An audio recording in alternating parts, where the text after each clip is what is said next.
The smell of stale bread became my morning routine after I lost everything. A few years earlier, I had been Dr. Hannah Brooks, the proud owner of a small veterinary clinic in Seattle. I had a loving home, a successful career, and a husband named Ryan who always seemed supportive in public.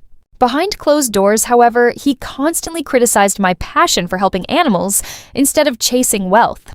When financial struggles hit, he abandoned me, emptied our joint bank account, and left me with crushing debt.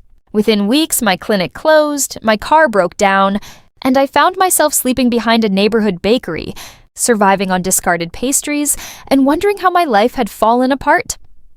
One cold morning, while searching through a dumpster for breakfast, a sharply dressed attorney approached me and asked if I was Hannah Brooks.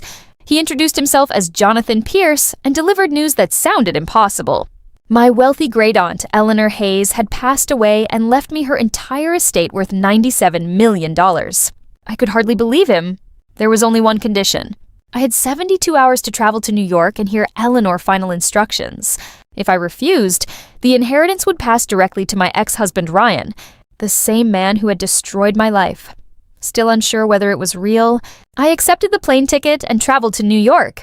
I was taken to Eleanor's luxurious penthouse, where I watched a recorded message she had prepared before her death.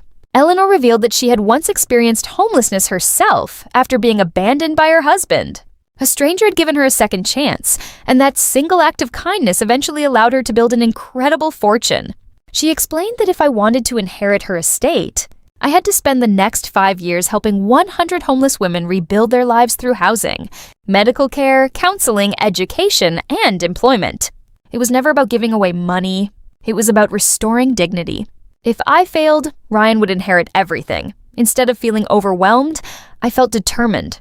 I created the Eleanor Hayes Foundation and began helping women who reminded me of the person I had once been.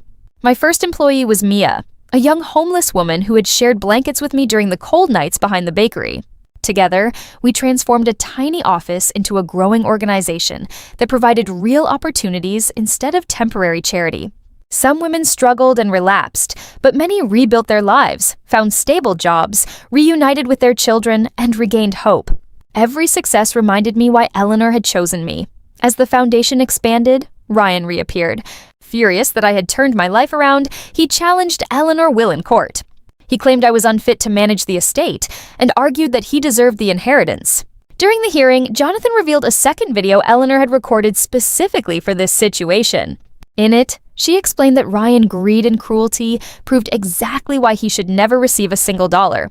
She praised my compassion, declared that anyone challenging her wishes would receive nothing, and reminded everyone that true wealth is measured by kindness, not money.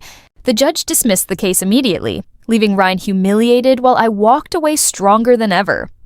The lawsuit unexpectedly brought national attention to the foundation. Donations poured in, allowing us to open more shelters, training centers, and housing programs. Women who had once slept on sidewalks became nurses, business owners, teachers, and mentors for others facing homelessness. Mia grew into an inspiring leader, proving that those who receive hope often become the greatest source of hope for someone else. 5 years after arriving in New York, we achieved Eleanor's dream by helping more than 100 women permanently escape homelessness. Jonathan handed me one final letter from Eleanor. She wrote that the inheritance had never been about money. The real gift was discovering that healing comes from helping others heal. She explained that my compassion, not my circumstances, made me worthy of everything she had built. That evening, during a celebration at our newest housing center, I stepped outside and noticed a frightened young woman sitting alone with nothing but a backpack. She reminded me of myself on the day my life changed forever. I offered her my coat, invited her inside, and promised she would never have to face the night alone. When she asked why I was helping a complete stranger, I smiled and told her that someone had once done the same for me. In that moment, I realized Eleanor's greatest inheritance was never the fortune she left behind. It was the endless chain of compassion where every life saved creates another person willing to save someone else.